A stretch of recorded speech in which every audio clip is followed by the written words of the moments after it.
Hein, et puis, je dirais même plus loin, depuis le massacre des Tutsis au Rwanda, c'est-à-dire le génocide de 1994. Eh bien, prenons tout simplement, disons, cette dernière période de plus ou moins 20 ans, où nous avons connu plus de 11 millions, disons, de personnes assassinées. Eh bien, il y a déjà 3 versions de motivation du président Kagame. La première motivation qu'il a essayé, si vous voulez, de répandre à travers le monde, c'était qu'il y avait des FDLR que le Congo avait installés à la frontière et que ces gens, le gouvernement congolais les encourageait à envahir à un moment donné le Rwanda. Donc tout se passait, si vous voulez, autour du thème du génocide, c'est-à-dire les Congolais où le monde entier n'aime pas les Tutsis et ils préparent un deuxième, disons, massacre, si vous voulez, des Tutsis au Congo. Alors, donc il y avait ce problème de massacre des Tutsis, on n'aime pas les Tutsis, les FDLR qui sont là, qui sont un danger permanent. Alors, un peu plus tard, eh ben, on voit autre chose, c'est-à-dire que ce n'est plus ça, c'est le M23 qui arrive d'abord en 2013 et puis ensuite qui a ressuscité dernièrement et qui a envahi de manière tout simplement visible et très claire, disons, le territoire congolais. Et vous vous rappelez que le président Tshisekedi, lorsqu'il répondait aux questions après son discours aux Nations Unies, eh ben, il n'a pas hésité de dire, mais si les Congolais en veulent au Rwanda, est-ce qu'on peut nous donner tout simplement un exemple d'une invasion des FDLR soutenus par le Congo à un moment donné, disons, sur le territoire congolais. Et cela, évidemment, on n'a pas vu. Et jusqu'à présent, depuis que le M23 fait ce qu'il fait là-bas à l'est du pays, eh bien, le Rwanda n'a pas cessé de nier qu'ils étaient derrière ce groupe armé, tout comme les autres groupes armés aussi. Vous savez que dans l'est du pays, parce que personne ne l'ignore, en dehors du M23, eh bien, il y a plus de 250 groupes armés organisés pour détruire le pays, assassiner les gens, etc., spécialement ce qui se passe en Ituri. Alors maintenant, il y a une autre version que vous venez de me dire, c'est que le président veut étendre, ou plutôt récupérer, les terres que les Congolais ont prises du Rwanda à un moment de l'histoire. Mais encore une fois, c'est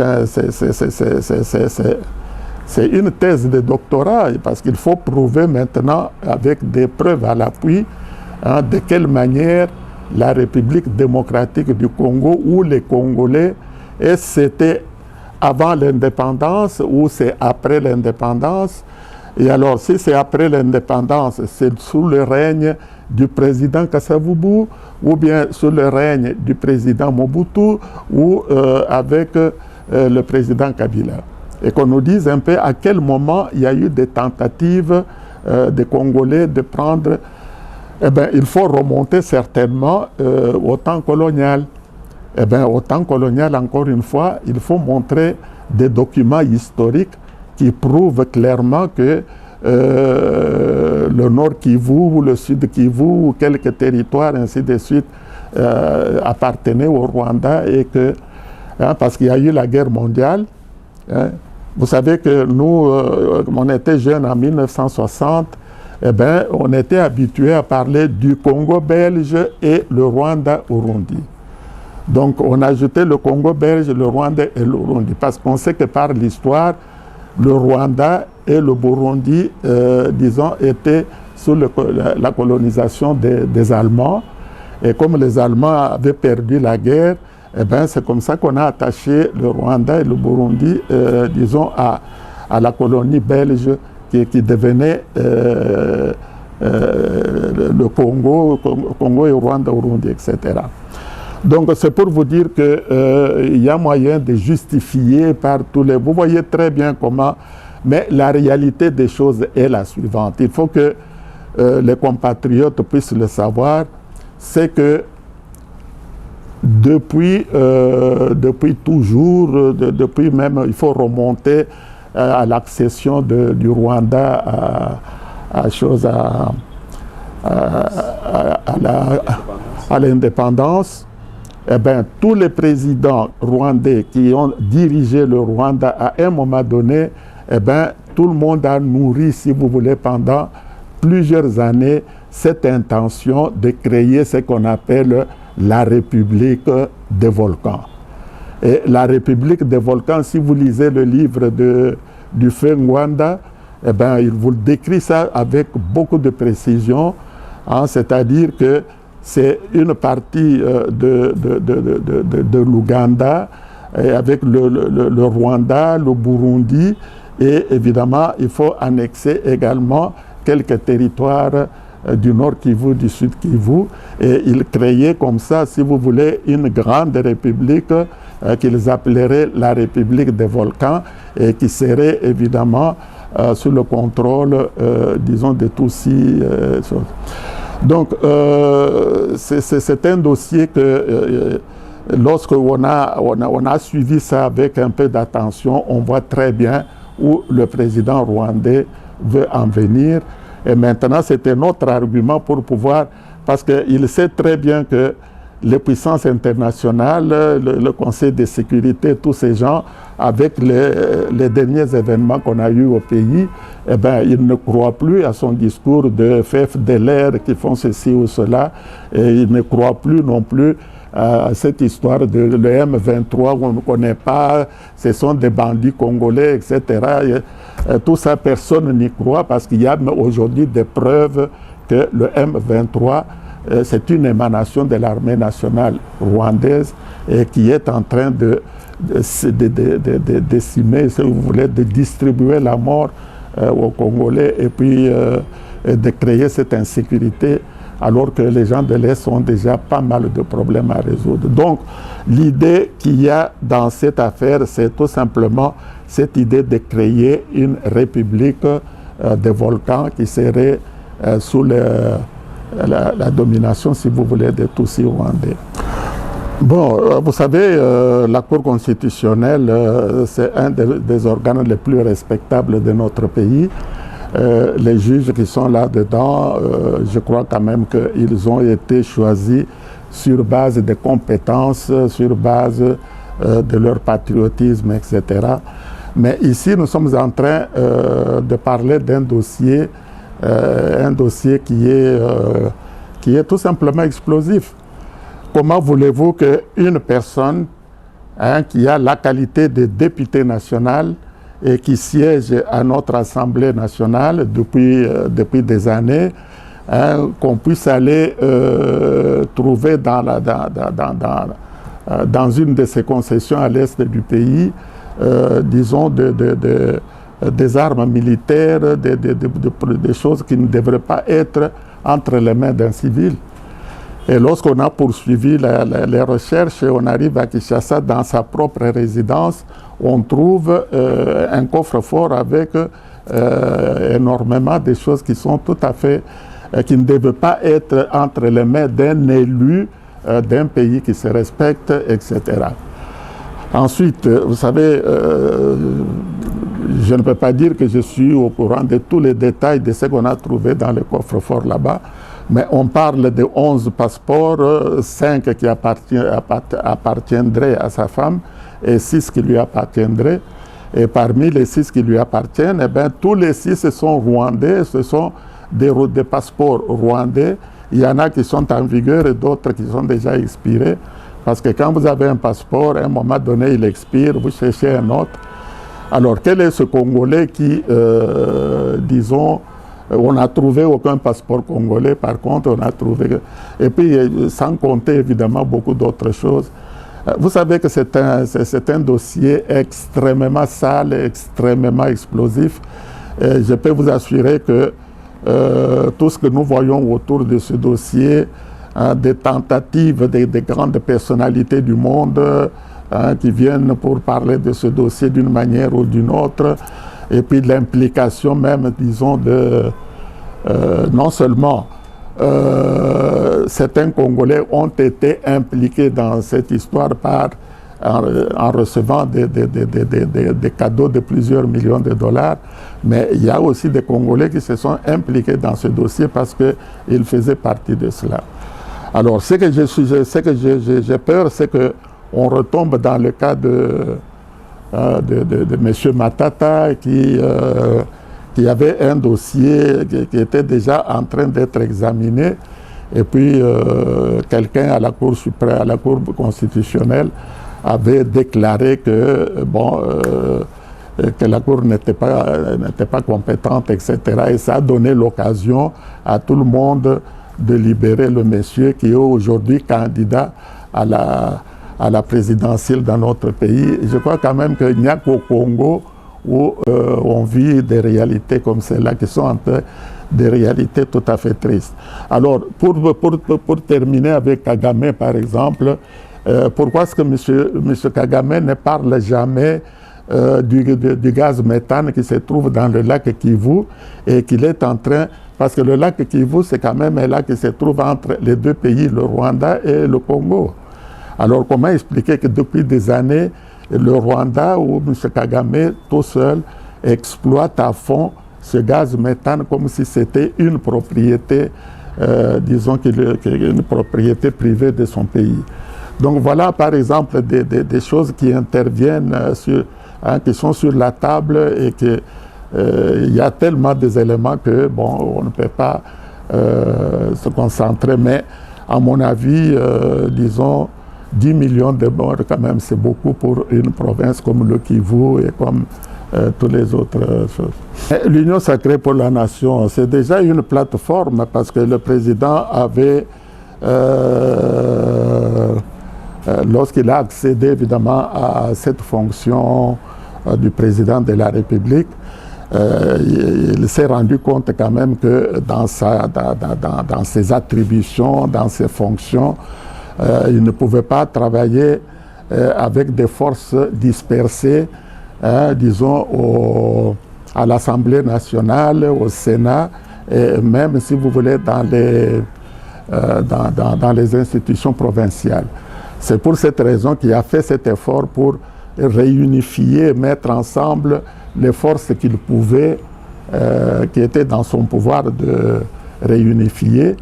Je crois quand même que depuis qu'il a mis en place cette plateforme, depuis les 2 dernières années ou 3 dernières années, il a pu quand même, disons, diriger le pays avec la majorité qui convient pour prendre des décisions et les faire aboutir. Alors, pour ce qui est maintenant que cette plateforme, disons, s'engage à être active, si vous voulez, à être active dans les, disons, dans les élections à venir.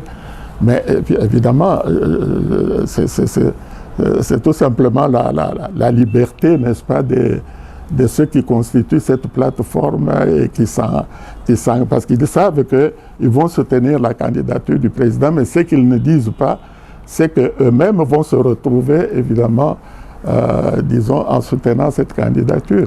Parce que beaucoup d'entre eux seront également des candidats à ces élections. Et alors, quand vous soutenez le président avec des moyens mis à disposition, eh bien, quand on est candidat soi-même, je crois que on peut très bien se retrouver dans cette piste-là. Donc on n'est pas des idiots. Hein. Bon, moi je crois qu'il faut mettre tous ces éléments dans le contexte, si vous voulez, de la République démocratique du Congo d'aujourd'hui. Vous voyez tous ces problèmes de Mwanga Tchouchou, des problèmes qui concernent les Chinois avec le projet de commune, etc. Et puis vous pouvez étendre ça à beaucoup d'autres choses, etc.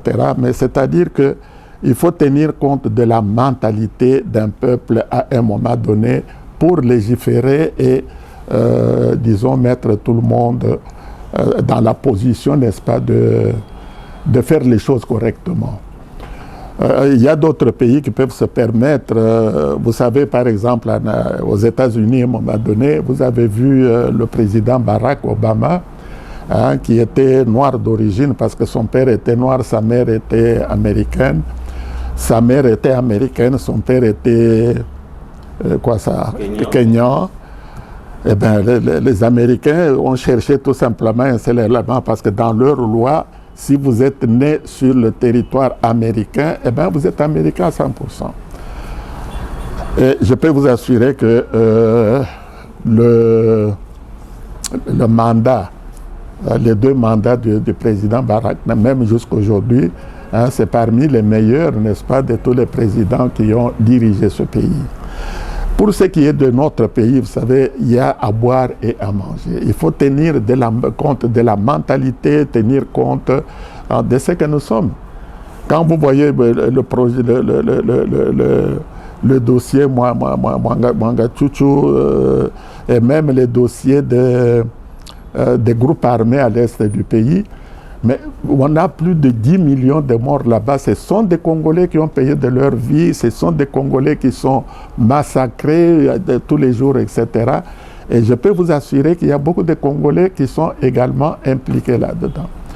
Alors, ça veut dire qu'il faut prendre un peuple à un moment donné, disons, les complexités de... Alors, pour revenir à cette loi, en fin de compte, qu'est-ce qu'on veut éviter à l'heure actuelle? On veut éviter ceci.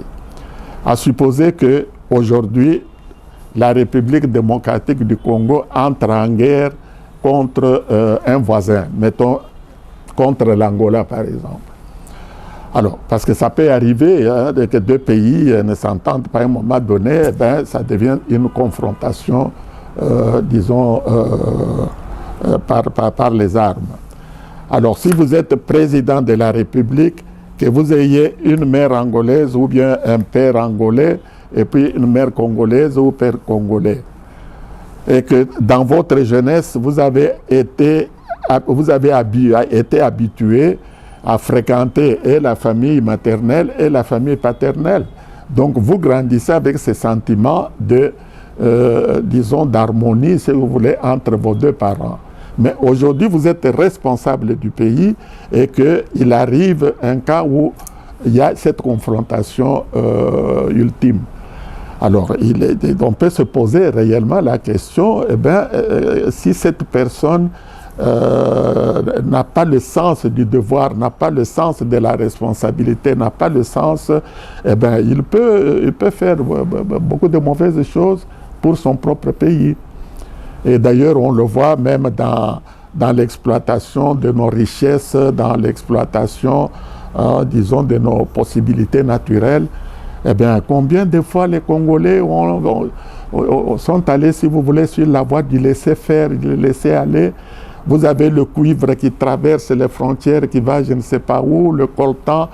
Vous voyez avec quelle facilité une concession minière de l'importance de Roubero, comment s'appelle le village de Mwangachuchu, là où se trouve sa mine. Est-ce que vous pouvez vous imaginer que la République démocratique du Congo détient plus de 80% des réserves de coltan du monde entier?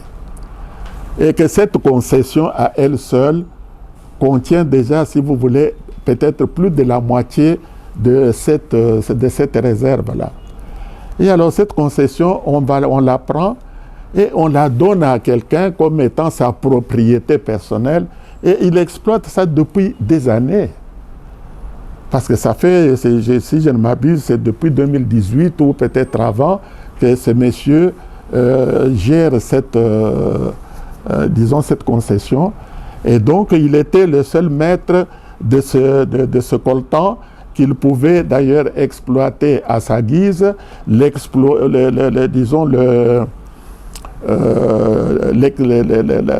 vendre, si vous voulez, à un pays voisin sans que personne ne lui pose n'importe quelle question. Alors vous comprenez que nous n'avons, à un moment donné, on a des preuves qu'il y a beaucoup de Congolais qui n'ont pas encore cette maturité de comprendre que le bien national, que le bien-être national doit être la priorité des priorités. C'est ainsi que cette loi peut nous protéger dans les temps présents pour éviter que dans un cas de force majeure, qu'on puisse avoir à la tête du pays, tout comme si cette personne est placée au niveau de l'état-major de l'armée nationale. Mais qu'est-ce que cette personne ne peut pas faire quand, disons, ce cas arrive où il a la responsabilité d'engager nos forces armées pour aller défendre le territoire national et que partager dans sa conscience, etc., qu'il puisse arriver à avoir, si vous voulez. Donc, c'est tout simplement une mesure, disons, qui peut-être le jour où les Congolais atteindront cette maturité patriotique, cette maturité de savoir que la nation, le pays vient avant toute chose et que c'est prioritaire, eh bien, je crois qu'il faut passer par là. À mon avis, c'est une loi qui est tout à fait la bienvenue dans les circonstances actuelles. Je vous en